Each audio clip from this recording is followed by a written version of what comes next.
આજે સંજયભાઈ પટેલ અમારી સંસ્થાની અંદર પાર્થ કોમ્પ્યુટરમાં એચએનજીઓની તાલીમ આપવા માટે અહીંયા ક્લાસ જોઈન્ટ કર્યા હતા. એટલે એમને અહીંયા તાલીમ આપી અને ત્યાં પાટણ મુકામે એચએનજીઓની અંદર પરીક્ષા આપવા ગયા, ત્યાં પાસ થઈ ગયા. એની ખુશીની અંદર એ ખુશીમાં દરેકે દરેક વિદ્યાર્થીને ચોકલેટનું વિતરણ કરવા માટે સંજયભાઈ અમારા ક્લાસ ઉપર આવ્યા છે.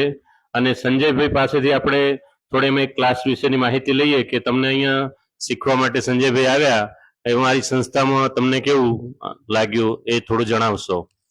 ચોક્કસ સાહેબ, નમસ્કાર. મારું નામ સંજય PM પટેલ. HNG ની અંદર મેં જે CCC ની એક્ઝામ આપી એમાં